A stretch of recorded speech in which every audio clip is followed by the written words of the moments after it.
We're going to dive in here and I think finish the um, the Beatitudes tonight.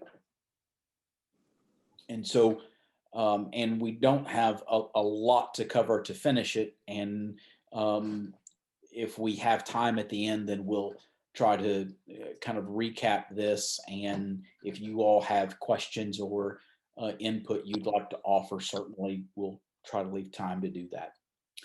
All right, so we were, if my memory serves me correctly, in the middle of talking about Matthew 5 and verse 9, blessed are the peacemakers. Is my memory correct? All right, so I think there are three, I don't remember what all I said last week. I've slept more than once since then, so it's on. I think there are, I think, three aspects to being a peacemaker, and they are interrelated. But at least in my mind, I think about three things. Number one, we can be a peacemaker with God. I think we talked about that last week, right? About coming to God on His terms to be at peace with God. And I think that is the prerequisite, that is the requirement that comes first before we can do anything else. Okay, so um, the spiritual humility that we've talked about in this passage, the hunger and thirst for righteousness, that is to be right with God. Blessed are the peacemakers who seek to be at peace with God. I think that's one aspect of it. The second aspect of that is peacemaking, peacemaking among men, right? Blessed are the peacemakers who seek to make peace with their fellow man. Um, and I think there is something to that. It reminds me of Romans chapter 12, and my memory fails on the verse number, but I'll find it here in just a second. Romans chapter 12 and verse 18. If possible, so far as it depends upon you, be at peace with all men. Okay. So that doesn't mean that you are going to have peace with all men, but as much as it depends upon you, the lack of peace with others should never be a Christian's fault. That's what that verse says. And so Jesus says one of the characteristics of the children of God, blessed are the peacemakers, for they shall be called sons of God. One of the characteristics of God's people are going to be that they're not going to be contentious people. They're going to seek peace and to make peace with their fellow man. I think that's the second possible aspect of this verse. But there is a third aspect of this that I didn't see for a really long time, and it had to be pointed out to me, well, much like everything else. Someone wrote about this, and it's an aspect of this peacemaking that I had never really given thought to. Maybe you have, and you are light years ahead of me. That would not surprise me in the least. But blessed are those who help men make peace with God. And that's an aspect of this I'd never really thought of. So, blessed are the peacemakers who make peace with God themselves. Blessed are the peacemakers who seek to be at peace with their fellow man and even may help other men to be at peace with one another. But blessed are those who help other men be at peace with God. And that is, and for lack of a better way for me to phrase it, an evangelistic component to it, right? Blessed are those who help other men see, number one, that they are not at peace with God because of their sins, and help them to see how they can be at peace with God. And perhaps if you want to take that another step further, who who help men see how they can stay at peace with God. In other words, how they can live in a way that's consistent with a relationship with God. And I think that's an important part of this, because if you look at this section on the Beatitudes as a whole, and it's describing, I think, as we have said, it's describing the fundamentals, right? It's describing the character with which a kingdom citizen has to begin. If that's not included in verse 9, that would seem to me to be a pretty significant absence from the Beatitudes. There's nothing else in there about a character or an attitude that wants to help others to a relationship with God. And the fact that it immediately precedes, blessed are those who have been persecuted for the sake of righteousness, I think it makes sense. You're going to try to help other men come to be at peace with God, and not everyone's going to respect that. Not everyone's going to appreciate the preaching of, and I'm using preaching not just in the formal sense, I mean in the broadest sense of proclaiming, of spreading.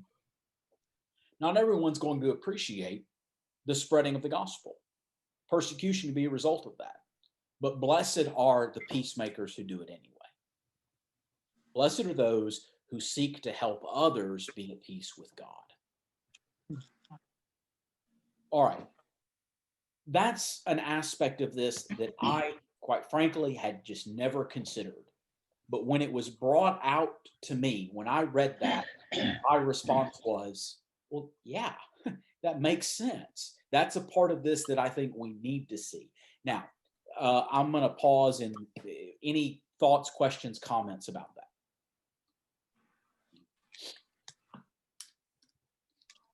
Is that helpful in any way? Yeah. What was that, Jeremy? Romans 12:18? Romans 12, I've already turned away from it. I believe that's right, Tom. Let me double check. I've got it highlighted. I've just turned back. Romans 12:18. Okay. And there is another passage somewhere else in the New Testament. Boy, that really narrows it down. That carries a similar sentiment, and it just hit me. I think it's in Hebrews chapter 13. It just popped into my brain. Hebrews 12. Maybe it's 12. I said 13, but it may be 12. If somebody finds 12:14. 12 what? 12:14. I don't know if that's what you're looking for or not. Yep, that's it. Yeah. Hebrews 12, verse 14. Pursue peace with all men and the sanctification without which no one will see the Lord. That's it. Yeah, that's it. Thank you, Tom. It was in the margin of my Bible. Okay, so good. I won't take credit. All right, that's all right. Well, originality, the key to originality is forgetting where you saw it. Yeah. But yeah, and so again, just that sentiment, I think is important. And again, those verses speak to, relationship man with man. But I wanted to kind of share this and kind of focus on this other idea of bringing men to relationship with God. All right. Anything else about that before we get into verses 10 through 12? All right. Let's read verses 10 through 12. Vicki, would you mind just reading those verses for us, please? Okay. Matthew 5, 10 through 12. Okay. Blessed are those who are persecuted for righteousness' sake, for theirs is the kingdom of heaven. Blessed are you when they revile and persecute you, and say all kinds of evil against you falsely for my sake. Rejoice and be exceedingly glad, for great is your reward in heaven. For so they persecuted the prophets who were before you. All right, thank you. I think these three verses clearly are tied together. They together express a single thought. Um, but there are some distinctions that are made here. Verse 10, blessed are you who have been persecuted for the sake of righteousness. Then verse 11, I think is it singles in on a particular kind of persecution. Blessed are you when people insult you and persecute you and falsely say all kinds of evil against you. And so verse 10 speaks of persecution in the broadest sense, I think, and perhaps with that it carries the connotation of what we might say as physical persecution, um, like all of those things that Paul listed, for example, in 2 Corinthians chapter 11, all of the physical things that he suffered when he talked about being beaten and 39 stripes from the Jews, and this once he had been stoned and shipwrecked and a night and day in the deep, those kinds of things, right? And so when we read the word persecuted in verse 10, maybe Jesus is intending to call to mind those kinds of things specifically. But lest we think that persecution is only physical, lest we think that the only kind of persecution that's blessed is if we do suffer some kind of physical harm, Jesus includes in persecution the insulting and falsely saying all kinds of evil against you. Whoever came up with the saying, and I grew up with it, I don't know if you did or not. Sticks and stones can break my bones, but what? Can you finish it? Words can never hurt me. They don't know what in the world they're Yeah. talking about. Yeah. All right. Now let's just be honest. Um, um, this isn't a statement of martyrdom by any stretch of the imagination, but I've never suffered physically for my faith. I've never been beaten. I've never been arrested. I've never had to go without food or clothing or shelter. Um, I've never been persecuted physically. I'll tell you what, I've had all kinds of things said against me. I've had all kinds of things that have been uh, that have been said that haven't been true, or even if they are true, they have been used against me with those that are trying to find harm. And that's been done with those who aren't Christians. That's been done among those who are supposed to be Christians. And if we have stuck our neck out for the truth, at any point, that's probably happened to us. If we stood up for what's right under difficult circumstances, then we've probably experienced that. And those wounds may not be observable in the sense of in the sense of beatings or stripes or handcuffs or scars. Paul made the comment, I can't remember now where it is, that he bore in his body the marks of an apostle. I can't remember now where that statement is made. I want to say it's at the end of Colossians, but I may be mistaken about that. And I feel like Paul is making a reference there to the physical scars of his persecution.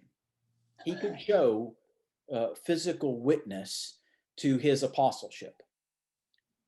The insults, the things said falsely against us and the like, don't have the same kind of physical, the same kind of physical evidence but that doesn't mean that it's any less real or that it hurts any less. And so the point that I want to make about that is just simply to say that I think in this passage, Jesus acknowledges the physical and the verbal, and with it emotional. Both of them carry an emotional component. Jesus acknowledges those in the same category and on the same plane. Does that make sense? Do you understand what I'm saying? One of those isn't any less persecution than the other. Those are equally significant. And that doesn't mean that we have a martyr complex or that we go about around bragging about our persecutions. It's just to acknowledge that they're real, and Jesus treats them as real. And so sometimes I think there has been in our thinking, and sometimes, quite frankly, even in our teaching, that has spoken as if, you know, the physical persecution that was experienced by Christians in the first century was just on a whole nother level. Well, maybe so. In a sense, maybe that's true. But that doesn't mean that the kind of persecution that we may very well experience as 21st century Christians in the United States of America, that doesn't mean that it's not real and significant. Maybe that was a bit rambling, but maybe you made some sense of that. Jim Wilson made the comment that in order from quoting from H. Leo Bowles, in order to maintain peace, many times one must suffer persecution. I think that's a good point. We try to make peace with our fellow man when our fellow man doesn't want to be at peace with us. When we try to help others be at peace with God, and that was kind of what I was trying to get at, and not surprisingly, someone else says it a whole lot better than I do. Kind of sandwiched, or immediately following the peacemakers, then you have this idea of persecution. It seems to me that those are related in a sense. Any comment or question about this matter of persecution? We'll talk about the blessings associated with it in just a moment. But anybody have anything they want to say about my rambling discourse on persecution? It's mostly verbal. I think that we have to go through now. It's happened to me at work. It's probably happened to all of us at work. But it could, it actually could have came close to me being jailed. And me and Rhonda, there was people I worked with, and I got wind of a plan that a father and two daughters was going to try to hatch, because I was a Christian and they were just bad people. They want to set me up on some kind of sexual assault charge. And me and Rhonda went straight to the postmaster and told him what was going on and stuff. But it can happen. We don't think it can because it's America, but you never know what people will do just to be, evil, ugly. And yeah, and that's I mean, thankfully that I suspect would be a rare and extreme case. Yeah. That doesn't in any way take away from the reality of that experience. There have been times when Christians, and in some cases entire congregations, have experienced very real physical consequences.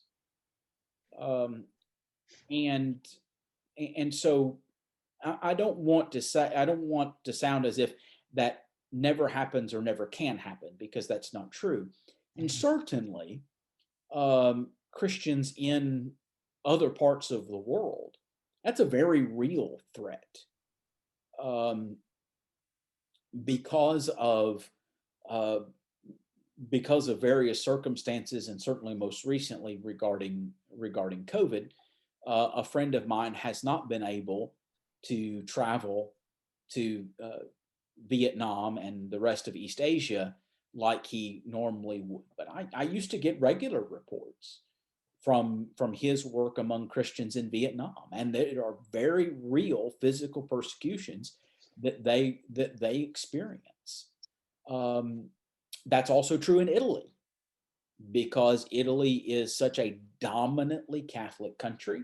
Those who are not Catholics often suffer very real physical consequences and are often violently assaulted because they're not Catholic, Yeah. and that's considered an insult.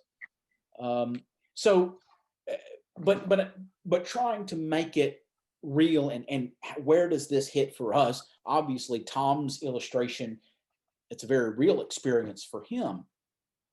But I think you're right. For the most part, it's the verbal, and with that, there is a very emotional component to that.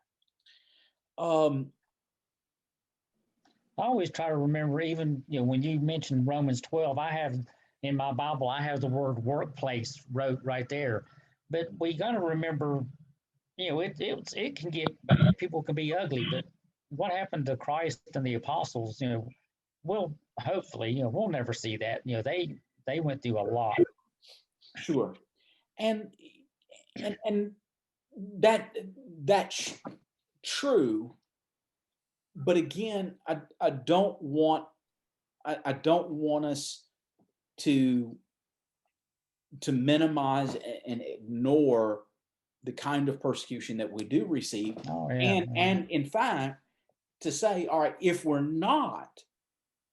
we haven't ever experienced some kind of consequence, we've not experienced some kind of consequence for our faith, for teaching, then I think we have to question, are we doing it right? All right. Paul says in 2 Timothy 3, verse 12, all who desire to live godly in Christ Jesus will suffer persecution. That doesn't mean that everybody's going to experience what the apostles experienced. Doesn't mean everybody is even going to experience the same level of verbal or emotional consequences. That's not the point. The point is that if we are pushing against the world is going to push back. There are going to be consequences to that.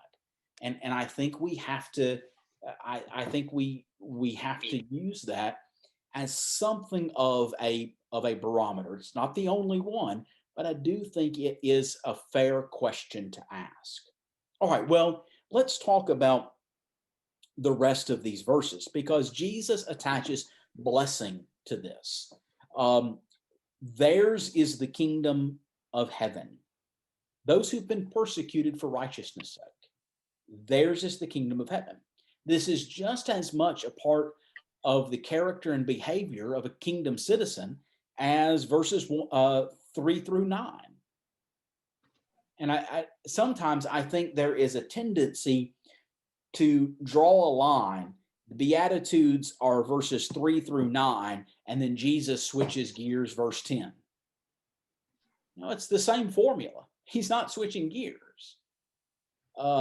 This is very much a part of the Beatitudes. This is very much a part of our disposition and behavior. Even going so far as to say, verse 12, rejoice and be glad, for your reward in heaven is great, for in the same way they persecuted the prophets who were before you. Jeremy's 10-cent paraphrase version of that, you are in good company. You're not alone. You're just experiencing what men and women of God before you have experienced. And so you go back and look at the way some of the prophets were treated. And don't just think about the literary prophets. Think about Elijah in the days of Ahab and Jezebel. Think about Jeremiah. Think about Daniel and Daniel's friends, Shadrach, Meshach, and Abednego. Think about those kinds of characters. The word prophets, we often think in the sense of those who occupied the office or role of prophets, but think about those who were prophets in perhaps the broader sense. Think about Moses and Aaron. You think about those who took their stand to say what was right. and we just need to ask ourselves whether or not the same could be said about us.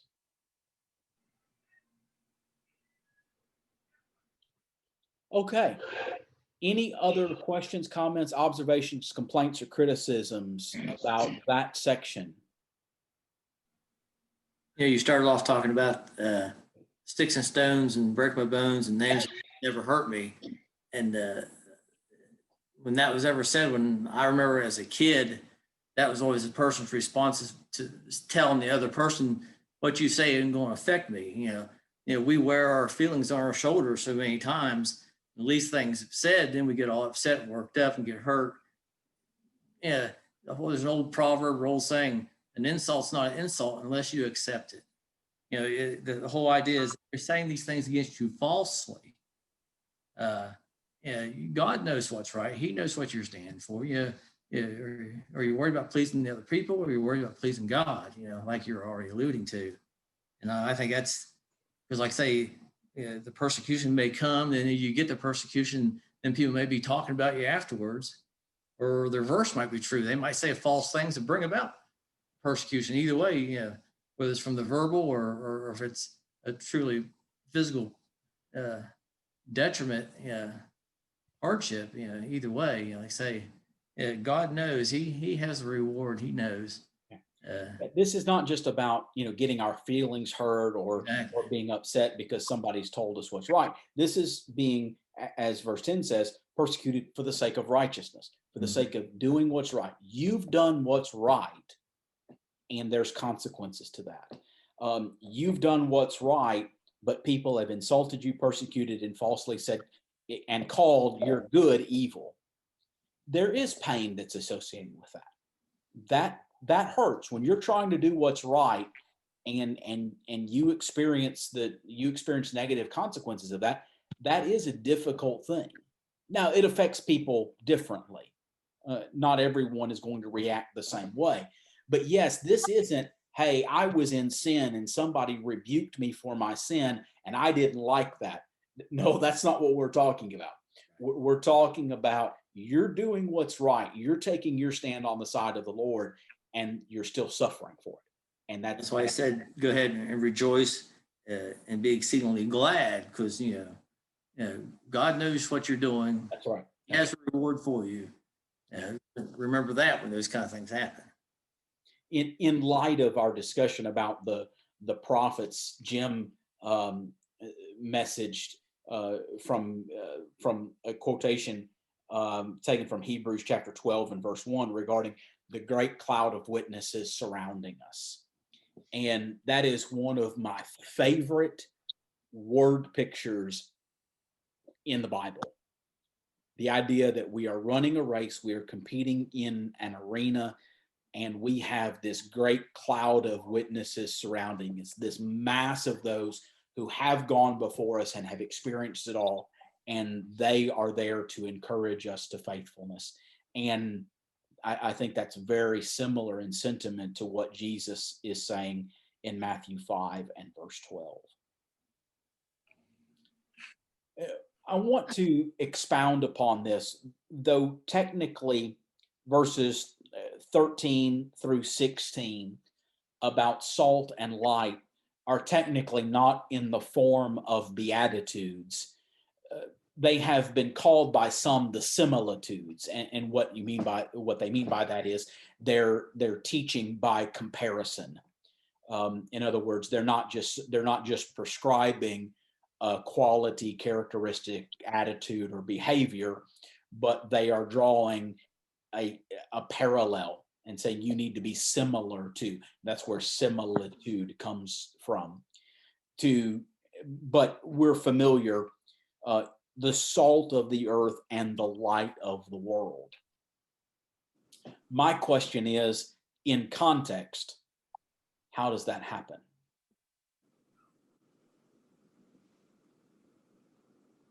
How are we the salt of the earth, you mean? Yeah. Jesus says, you are the salt of the earth. You are the light of the world. And he goes on to expound upon, the importance of salt and the importance of light. But how are we salt and light? By being able to influence others towards God. Okay, how do we do that? Being a peacemaker. Yeah. All right, Yeah. and that's what I want to see is it's by the Beatitudes that we are salt and are light. When we are poor in spirit, when we mourn over our sins, when we are meek and hunger and thirst for righteousness, when we are merciful, pure in heart, when we seek to be at peace with God and help others to be at peace with God, when we are willing to put our neck on the line and be persecuted because we're going to do what's right, even if it's not appreciated by others, that has a seasoning and shining effect. And we can't separate salt and light from the Beatitudes. They are seasoning as salt and shining as a light is not something we do separate and apart from who we are. Those things happen because of who we are. And Jesus says that at the end of verse 16, they may see your good works and glorify your Father who is in heaven. What good works? Again, in context, I think you have to go back and look at the things described in the Beatitudes. Now, those aren't the only good works, but they are foundational. They do lay a foundation for everything else that is in the Sermon on the Mount, and for that matter, the balance of the New Testament in terms of how we live lives in Christ. And so I just want you to think about that in connection. So again, this is the character of the kingdom, and we need to see these as all part of a unified whole. This is, if you want to think about it in this way, this is the composition of our salt. Physical salt is made up of sodium chloride, right? That's the composition of the salt. The salt of the kingdom is described right here. This is what composes our salt. This is what constitutes our light. This is the way that we stand out and make an impact upon others. Jim's comment: salt is valuable, but it is common, and certainly that is true today. However, I think the value of it and the value of it was far greater in one sense, and far less common really in ancient times. So much so, we can go to the store and we can buy a container of salt, and it doesn't cost a lot of money, and there's plenty left on the shelf for others to buy. But in ancient times, there's actually historical record of people who were paid in salt. It was actually a kind of monetary transaction. It was something exchanged of value. Ergo, there's the expression, someone who is worth their salt. And that's where that comes from. And so I think it was less common, something even far more valuable in ancient times. But even without regard to how common or uncommon it was, the idea is that it was something that was sought out, something that was valuable, that has incredible benefits. And I think that's what we see. And so again, I've just come to see these things more and more as the flow of thought I think Jesus was actually intending. So maybe that's helpful for you. Okay, well, we are less than a minute and we're going to get kicked off of here. So does anyone want the last word? Galatians 6:17. Paul writes about the marks in his body. Thank you. The end of Galatians. I said Colossians, but it's the end of Galatians. Interesting connection. He wrote earlier about the opposition. Have I become your enemy because I tell you the truth? Absolutely. Yeah, very good. Thank you, Alan. Okay. Well, I haven't received a lot of, I haven't received any, I don't think. If so, I've forgotten, and you'll have to remind me, input about what to do with future Wednesday night studies. So if you have any thoughts, please let me know. Otherwise, I will have to make that decision unilaterally, and you're stuck with it. And so I don't really want to be a dictator, regardless of how benevolent. So if you all have suggestions, I'd love to hear them. But Lord willing, we'll continue this study on whatever theme. But Lord willing, we'll continue next Wednesday night. Thank you all for participating. I hope you all have a great